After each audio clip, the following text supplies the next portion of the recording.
Me llamo Carlos, pero en el mercado me conocen como Carlitos del Pasillo 8 porque siempre estoy en la misma tarima, con la lona azul que suena cuando pega el viento y una caja vieja donde guardo los comprobantes y algunos amuletos que me regaló la tía Marta. Mi rutina era simple: levantarme con el olor a cazuelas y café quemado, tocar la lona para avisar a los marchantes que ya estaba listo y encender el hornillo cuando la ciudad todavía dormitaba. Y así fue durante años hasta que aquella hora de terror decidió que mi nombre ya no sería suficiente. Las mañanas olían a epazote, a masa, a gasolina de la moto que siempre se estacionaba cerca, y se oían los gritos de los diablitos que llevaban las frutas, el tintinear de las cucharas, la voz de don Pancho vendiendo naranjas, la risa seca de Julia que atendía la tienda de amuletos y el murmullo constante de los vecinos. Y yo tocaba las fichas de mi carpeta con los números de las ventas como quien afina un instrumento para no equivocarse. La rutina parecía un ritual. El puesto era un santuario de cerámica barata y tarima raspada, un altar improvisado con una imagen de la Santa Muerte al lado de la caja registradora. Y nunca imaginé que ese altar acabaría siendo parte de la amenaza. Trabajo en el mercado desde que tengo memoria. Antes ayudaba en la carnicería de Ramón, después abrí mi propio puesto de comida y aprendí a leer rostros. Pero ninguna cara me preparó para la que apareció un martes a las 8:30, con una mochila de niño y un sobre que olía a humedad y tinta. Y 5 minutos después, la moto negra apareció como si la ciudad se hubiera cerrado en torno a nosotros y las motos fueran el latido de la violencia que venía a cobrar. No había gritos, solo un zumbido. Y luego los disparos, que perforaron el aire como un cuchillo caliente en carne fría. Las cazuelas saltaron, el jugo se volcó, la gente se tiró al suelo, y yo recuerdo que lo único que pensé fue en proteger la carpeta donde guardaba los comprobantes de mis ventas y las fotos de mi sobrino Leo. En este relato voy a contar cada paso: qué había en los sobres, quiénes firmaban las carpetas que pedían cuota, cómo la moto se convirtió en símbolo y castigo, por qué algunos vecinos miraron para otro lado y por qué al final tuve que decidir entre prender fuego a mi propio puesto o seguir pagando para no encontrarme con algo peor. Quédate si quieres entender qué pasa en un mercado cuando la violencia se disfraza de rutina y cómo, a veces, sobrevivir significa quemar la mitad de tu vida para salvar la otra mitad. Mi voz ahora es confusa, a ratos enfurecida y a ratos suave, pero nunca miente, porque lo que cuento me pasó y sigue presente en el olor a aceite rancio que queda en la ropa después de cerrar el puesto. El mercado es un personaje más en esta historia, con sus pasillos angostos, sus voces que se repiten como letanías, las cazuelas que siempre están calientes y la tarima que cruje cuando alguien pasa deprisa. Y es importante que lo sientas así, cercano y tangible, porque cuando el peligro llegó, no fue desde un callejón lejano, sino desde la esquina donde la moto se detuvo y el mensajero dejó un sobre con una bala doblada dentro y una nota firmada por un nombre que todavía me persigue. Mi esposa Marta estaba en el puesto junto a mí, preparando los sopes, y al escuchar los disparos cayó al suelo, la harina en sus manos como testigo. Don Pancho gritó «¡al suelo!» y Julia dejó caer un relicario que se rompió en 1000 pedazos, y en esa confusión el tipo de la mochila salió caminando, tranquilo, como quien deja un paquete en la puerta y se va. No fue un robo, pensé entonces, fue una lección. Desde ese día, la cuota dejó de ser una palabra lejana que escuchabas por radio y se convirtió en sobres con billetes que aparecían en las mañanas, en carpetas con nombres y cifras que te obligaban a mirar al que está junto a ti como si fuera un posible amigo o un potencial cobrador. Y la moto quedó grabada en la memoria del mercado como el sonido que anunciaba mala noticia. En el primer bloque te sitúo, en la tarima, con la lona azul, con mi nombre, y ese santuario improvisado donde la gente deja monedas para la Santa Muerte antes de pagar, para que entiendas la sensación de normalidad rota. Nos movíamos en la rutina como autómatas, abrir la caja, preparar cazuelas, pedir a los marchantes que corrieran los cajones, recibir a los vecinos y a los generos ocasionales que venían a revisar precios. Era un pulso que conocía y que confiado no me permitió ver la sombra a tiempo. Allí conocí a Julia, que vendía amuletos. a don Pancho que imprimía comprobantes a mano, a Lidia que limpiaba cazuelas, a Ramón que traía carne fresca, a Inspector Morales que alguna vez fingió eficiencia, y a Padre Teo, un curandero que hacía limpias y vendía aceite consagrado en frascos pequeños. Estos nombres serán importantes más adelante, porque cada uno actuó de forma concreta cuando la cuota empezó a golpearnos. En el segundo bloque te cuento mi contexto y rutina profunda, nombro a la familia y a los que estaban alrededor, y explico cómo el mercado se convirtió en una red donde todos sabían algo pero nadie decía todo. Yo era un hombre sencillo, mi historia familiar tiene grietas que explican por qué me aferré al puesto como quien se aferra a un ancla. Nací en un barrio cercano, hijo de una lavandera y un cobrador que falleció cuando yo tenía 13 años, y el mercado fue mi escuela y mi refugio. Aprendí a contar el dinero con la misma devoción que a saludar a la gente y a preparar cazuelas en cantidad cuando había fiestas. Me casé con Marta porque su risa escondía un coraje que yo necesitaba, y cuando nació Leo, mi sobrino, pensé que por fin había un motivo para asegurar el puesto. Hubo periodos en los que tuvimos que vender la tele y empeñar el reloj, y en esos años aprendí a esconder la vergüenza tras el delantal, a negociar con los jereros de turno, a pagar alguna vez la cuota para evitar problemas, y también a sentir rabia por hacerlo. Esa mezcla de orgullo y orgullo maltrecho forma mi backstory, no como excusa sino como mapa para entender por qué decidí luchar y por qué a veces callé. En este bloque nombro a Marta, a la tía Marta que me dio el amuleto, a don Pancho, a Lidia, a Ramón y a Julia como figuras que actúan, discuten y protegen. Y también menciono al inspector Morales que nos atendió fríamente en la delegación y al padre Teo que ofreció una limpia que, aunque la acepté por respeto, no pudo quitar el miedo real. El tercer bloque describe el incidente disruptivo con detalle sensorial y diálogos extensos, porque ahí estuvo el punto de quiebre y necesito que sientas cada sonido, cada olor, cada textura para entender la magnitud del golpe. Era una mañana nublada, la harina en el aire, el humo de la comal levantando un aroma a maíz tostado, el metal de la tarima caliente al tacto y la nota de gasolina que anunciaba la moto. El tipo de la mochila se acercó al puesto como si viniera a comprar, pidió una torta y se la comió despacio, pero su mirada no era la de un cliente, era la de alguien que inspecciona. En cuanto levantó la vista, supe que algo no iba bien. Yo le dije, ¿te la llevas para llevar? Y él me respondió con voz baja, ¿cuánto por la torta y por el silencio? Y esto fue solo el inicio de un intercambio que cambió nuestra vida. A continuación reproduzco parte del diálogo que ocurrió frente a la tarima, con más de 8 intercambios porque necesito que oigas la conversación como si estuvieras ahí. Carlos, dije yo con la voz temblando, oye, estamos ocupados, no tenemos tiempo. Y él contestó, eso no importa, tienes que pagar. A lo que Marta protestó, ¿pagar por qué si apenas vendemos? La respuesta fue, la cuota es por protección. Y don Pancho intervino, a mí también me han pedido, no es broma. Entonces Julia preguntó, ¿quién te mandó? Y el hombre se encogió de hombros, la gente que manda. Marta insistió, si nos quitan todo, ¿qué queda? Y el hombre escupió una palabra, tu puesto, y movió el sobre como si fuera un peso. Fueron 10 intercambios en total, con voces que subían y bajaban, con insultos que se mezclaban con súplicas y con un silencio amenazador que decía más que cualquier palabra. Las sensaciones fueron insoportables. El olor a mancha de grasa en la ropa, el metal frío de la moneda en la mano del cobrador, la textura del papel de la carpeta donde guardo los comprobantes, el sonido de las motos en la puerta, el calor que subía en el pecho como un hervor. Después de esa conversación me llegaron los sobres con billetes y hojas con nombres, comprobantes marcados con fechas futuras y un sello como de oficina que no reconocí. Le dije al hombre, ¿qué pasa si vamos a la policía? Y él sonrió sin humor. La policía no sirve, es parte del gasto. Y esa fue la peor respuesta, porque no solo exigían dinero, exigían silencio y complicidad.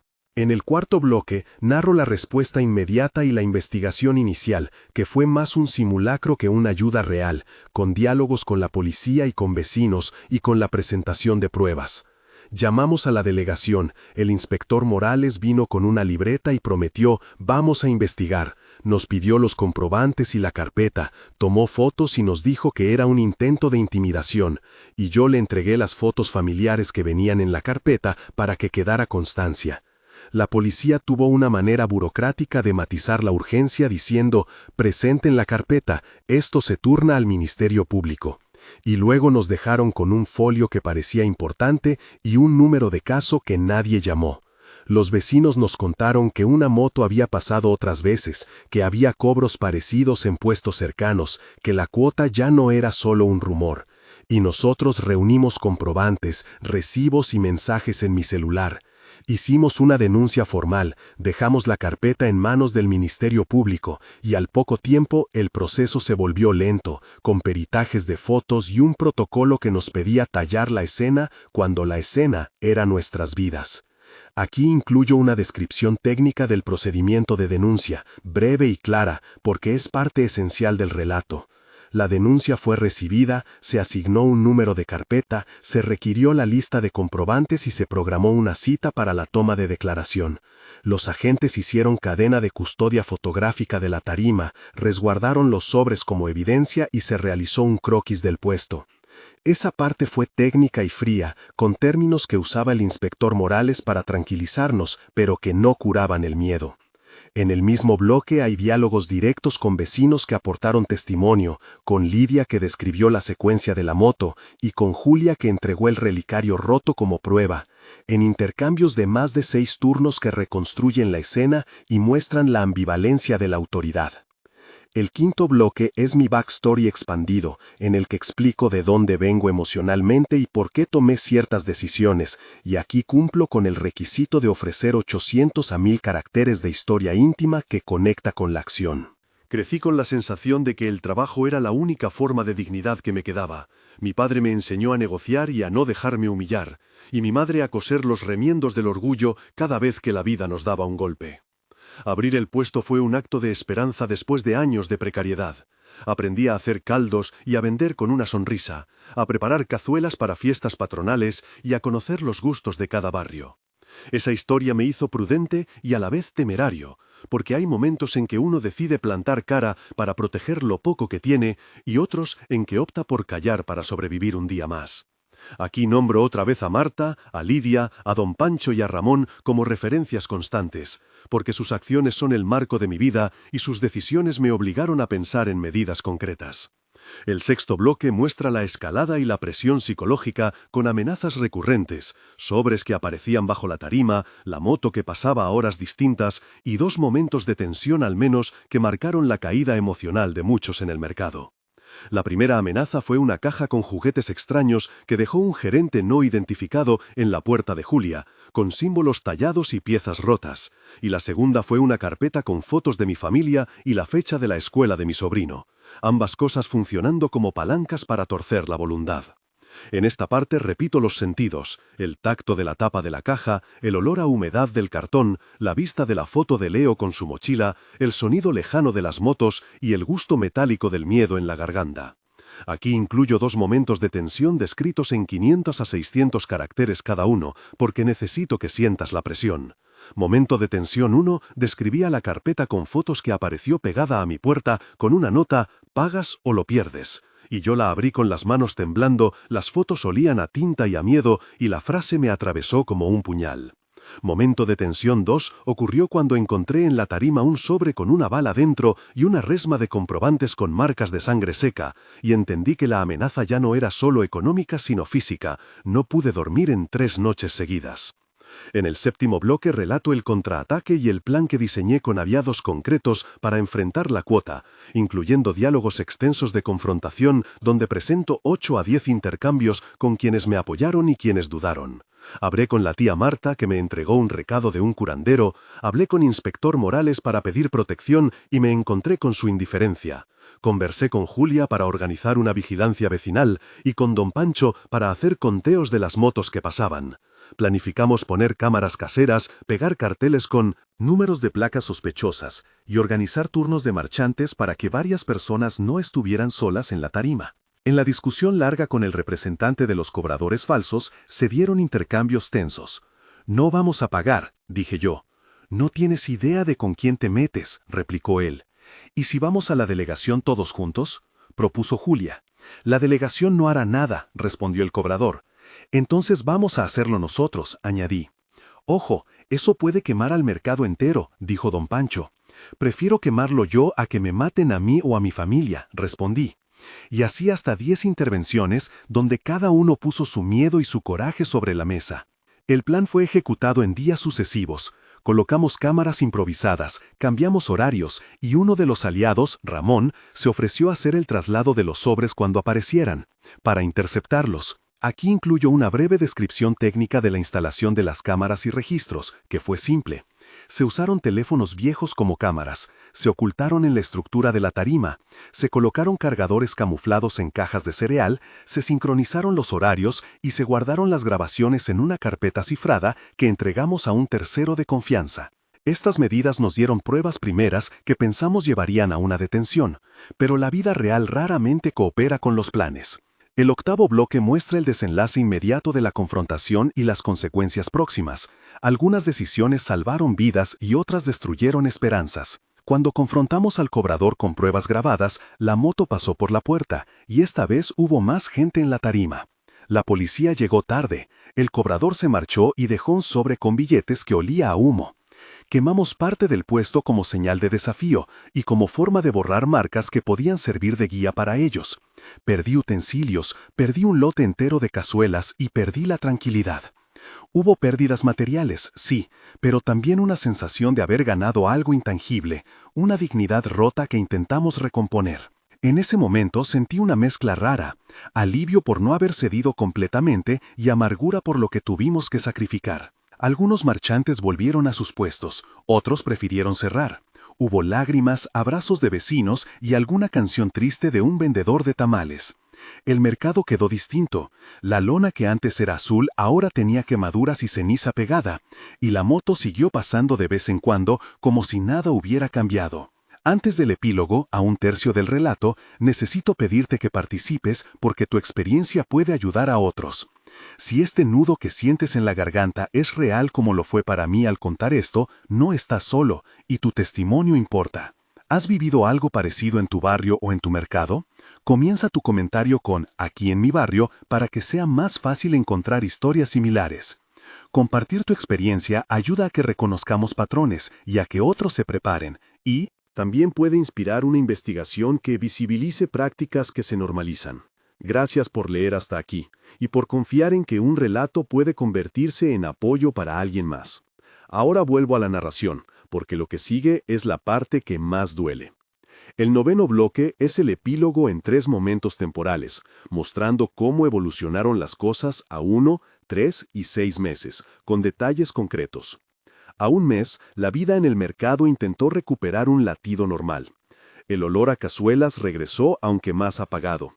Cerré por un día para limpiar la tarima, y al reabrir sentí que la gente me miraba con respeto y con miedo. Algunos me tratan como héroe, otros como un loco que desafió a quienes mandan. Me tocó cambiar la escuela de Leo por seguridad, y pagué parte de la cuota que exigían para ganar tiempo, no por sumisión, sino por estrategia, porque había gente que no podía correr riesgos. La carpeta con los comprobantes que había entregado a la policía quedó como un papel institucional que no resolvió nada, pero al menos conservamos una constancia.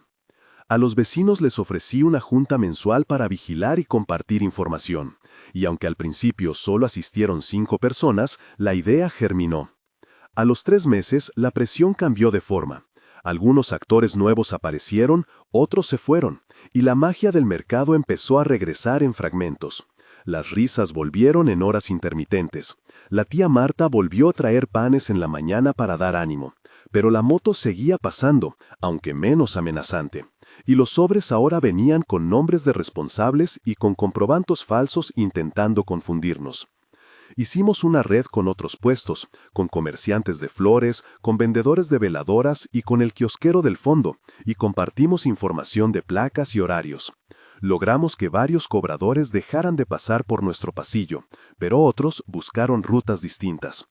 En esos 3 meses aprendí a leer la ciudad de otra forma, a identificar la hora de la moto, a diferenciar los tipos de sobres, a sentir el aroma del peligro antes de que llegara.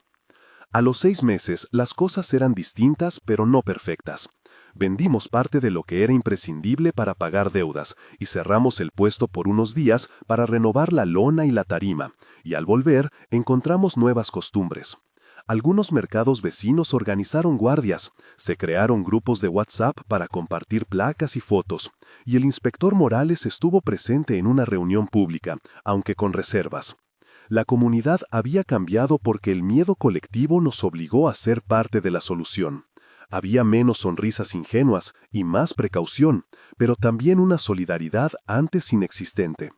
Yo seguía teniendo sobres de vez en cuando, y en la noche, cuando la tarima quedaba sola y el olor de las cazuelas se disipaba, rezaba en voz baja frente al altar que puse, no solo a la Santa Muerte, sino a lo que queda de la paz. Paciencia humana. En estos 6 meses aprendimos que no hay soluciones mágicas, que la policía puede ayudar pero no siempre lo hace, que la organización vecinal es la mejor defensa y que las cámaras caseras y las carpetas con comprobantes sirven para construir pruebas y memoria. El mercado siguió siendo mercado, con sus voces y sus pasillos, con sus diablitos y sus vecinos, pero cambió la forma en que nosotros nos miramos y nos cuidamos. A modo de cierre reflexivo te digo que mi puesto sigue allí, que las cazuelas aún hierven, que la tarjeta con mi nombre sigue en la caja, pero que no soy el mismo. Aprendí a quemar lo que me dañaba para preservar lo que quiero, y a decir en voz alta que la cuota no es inevitable. Si te quedó algo de esta historia, compártela. Suscríbete para escuchar más relatos de mercado que mezclan miedo y dignidad. Y recuerda que cada testimonio puede ser la pieza que falta para que más personas reconozcan un patrón y actúen juntos. En el mercado se aprende a sobrevivir y también a resistir, y a veces la resistencia es pagar con la propia palabra y no con el silencio. No soy un héroe, tampoco un santo, soy alguien que quiere trabajar sin mirar por encima del hombro, y si compartir esto sirve para que otro puesto decida no callar, entonces valió la pena.